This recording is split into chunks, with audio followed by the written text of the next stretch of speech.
Shalom. First and foremost, I'd like to give all praises, honor, and glory to Yahweh, Bahashem Yahushai, Bahashem Rakar Want to give double honors to the elders and the apostles of Great Millstone that rule well and teach well. And I want to say Shalom to the hopeful elect of the nation of Israel. To you all, I say Shalom. This is the brother Mayaka Allah from the GMS West Palm Beach Camp. And Lord willing, this lesson is edifying to the flock of Yahweh, Bahashem Yahushai. All right, and like you see on the screen, is a quote from Albert Einstein. You know, it says, if you want to know the future, look at the past. Right? And that's true, man. Because even the scriptures say that, man. Even though this is really from the scriptures. Because the scripture says in Ecclesiastes, the thing that hath already been done, man. And there's no new thing under the sun. And when you understand that, you understand there's a cause and reaction to everything, man. Every action has a reaction, just like just like Sodom and Gomorrah, for example. That place is supposed to be the example on how not to live, man. The Lord made it rain fire and brimstone upon that place to show the world and for all time an example of how not to live, man, and what practices not to commit. Right. So now America follows that same philosophy of Sodom and Gomorrah. So the same thing is going to happen to America. Based on understanding the past, you can see the future, right? And plus, the Lord said He was going to destroy this place too, man. All right? Babylon is not going to be exempt. There's no way out of prophecy for Babylon. There's no way out of prophecy for Esau, Edom, man. In general, man. You can't hide your identity. You can't pretend to be somebody else. You can't blend in among the nations. You can't whitewash history, man. What's going to happen is going to happen, man. Ecclesiastes 1 and 9, the thing that hath been is that which shall be, right? If certain actions cause a reaction in the past, those same actions will cause that same reaction in the present and in the future, man. And that which is done is that which shall be done. And there is no new thing under the sun, right?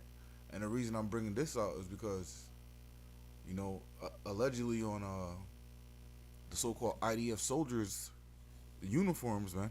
IDF meaning, I believe, Israeli Defense Force, basically the army for the so-called nation of Israel, man. Where the kites are at, man. It's KITES, all right, kites, all right. I have to say it right because YouTube will try to strike the video if they think I said it the other way, right? But allegedly on their badges, man, it's you know, they got their so-called country flag on there, and below that you have a map, but it shows you the Mediterranean Sea and Israel right here, but it shows you their plan, man. Right, their plan is to take over the nations around them, man. They call it Greater Israel, right? And this is the plan of the wicked, man. And this is what wicked people. This is what the wicked do, man. Right? Let me jump real quick to the book of Isaiah, chapter 10. Isaiah 10 and 1. Woe unto them that decree unrighteous decrees, and that write grievousness which they have prescribed, to turn aside the needy from judgment, and to take away the right from the poor of my people, that widows may be their prey, and that they may rob the fatherless. Right? Woe unto them that decree unrighteous decree, man. Right? And this is an unrighteous decree. Right? This is the plan for so-called Greater Israel. Right? You see Israel over here by the Mediterranean Sea, but their plan is to take over some of Egypt, you know, most of Syria, most of Iraq, all of Palestine, all of Jordan, all of Lebanon, you know, and some of Saudi Arabia, man. Right? This is unrighteous. This is an unrighteous decree, right? You stealing, being in the land, I'm not going to say you stole it because we really got kicked out, right? The Lord put you there for the time being because if we're not following the covenant, we don't deserve to be there, right? So the Lord gave away our heritage, man. All right, but we're gonna get it back. But it's gonna be cleansed before we get it. this nation, along with Babylon, will be hit with nuclear missiles, man. But the difference is Babylon will be completely destroyed and never inhabited again. And that's thus saith the Lord, man. All right, but Israel will be rebuilt. All right, but let me jump real quick to the book of Deuteronomy, chapter 32.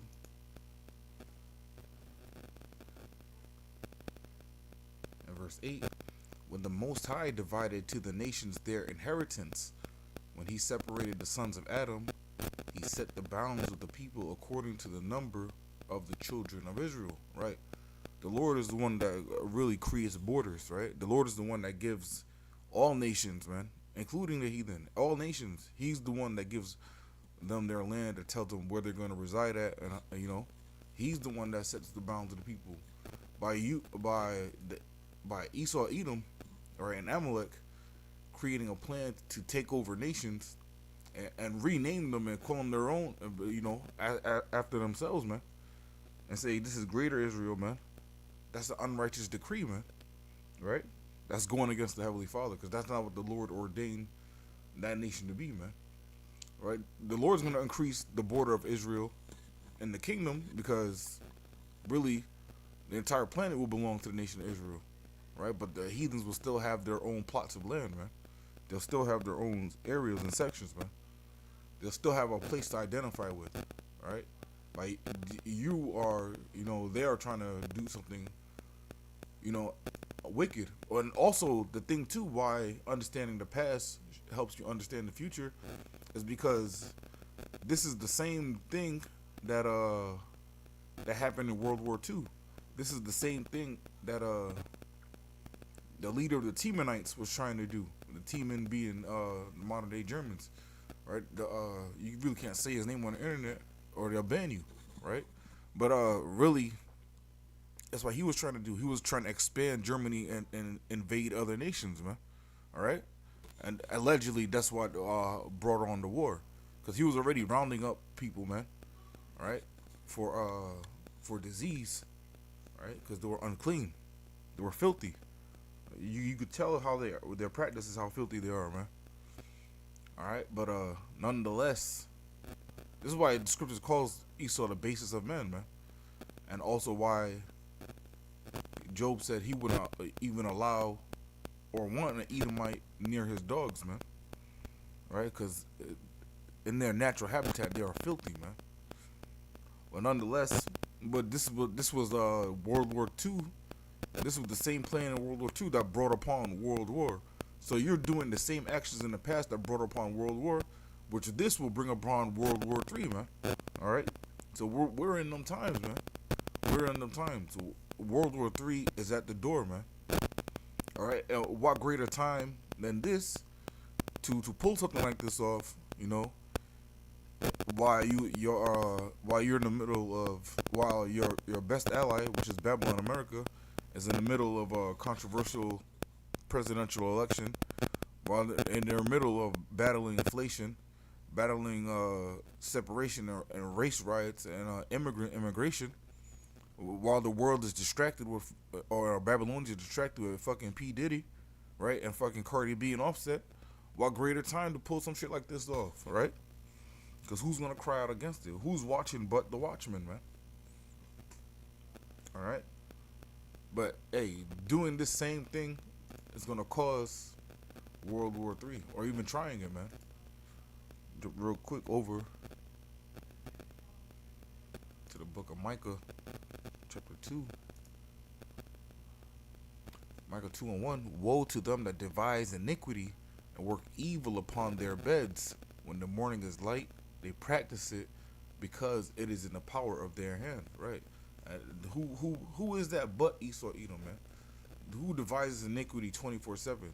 Who can't sleep without thinking about or doing something wicked as hell, man? Taking away land from people, man. For what? For what? It's never enough for Edomite, man. It's never enough. That's why Obadiah says that, man. Even grape gatherers and robbers will leave some grapes, but the Edomite will take them all, man. Micah 2:2. And they covet fields and take them by violence, and houses and take them away, so they oppress a man and his house, even a man and his heritage, right? And that's their plan, man. First, they go to war with they'll blame Hamas and say October 7th terrorist attack to incite a war. Now they're going to war with Lebanon. They've been going to war with Syria, all right? So what do they're going to blame terrorists? All right, it's the same game plan every time. Every time it's the same game plan. Understanding the past helps you see the future, man. All right. Real quick, let me jump over to Obadiah.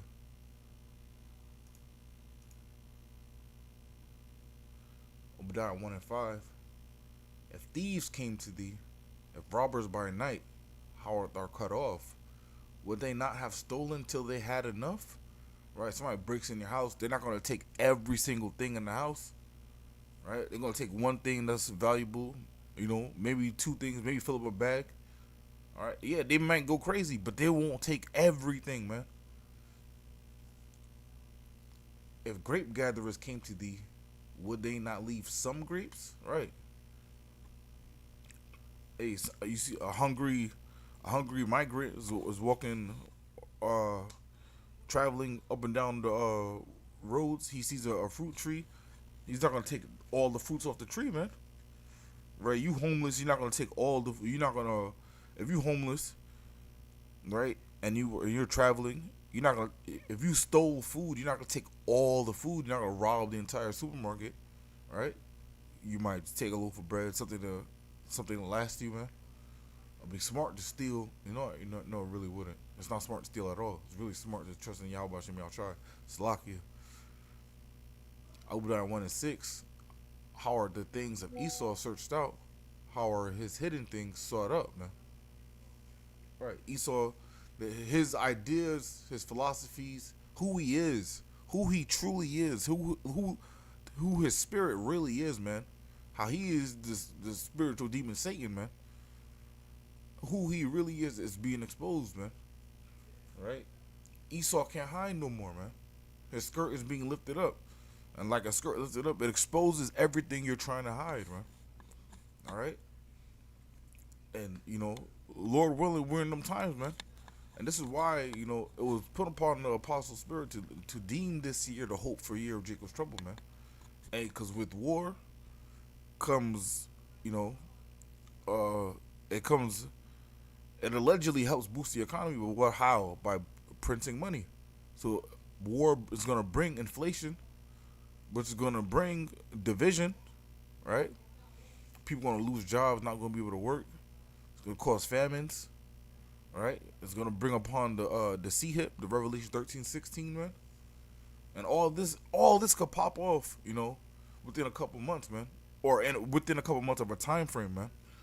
You know, even though the world's been at war, World War III has started, right? It just hasn't hit to the peak yet, man.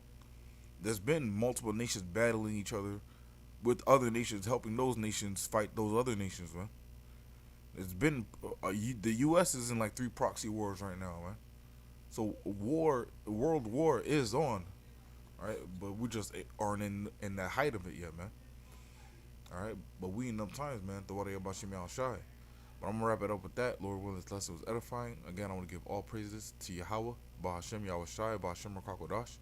I want to give double honors to the elders and the apostles, the great millstone that rule well. I want to say peace and salutations to the elect of the nation of Israel. Until next time, I want to say shalom.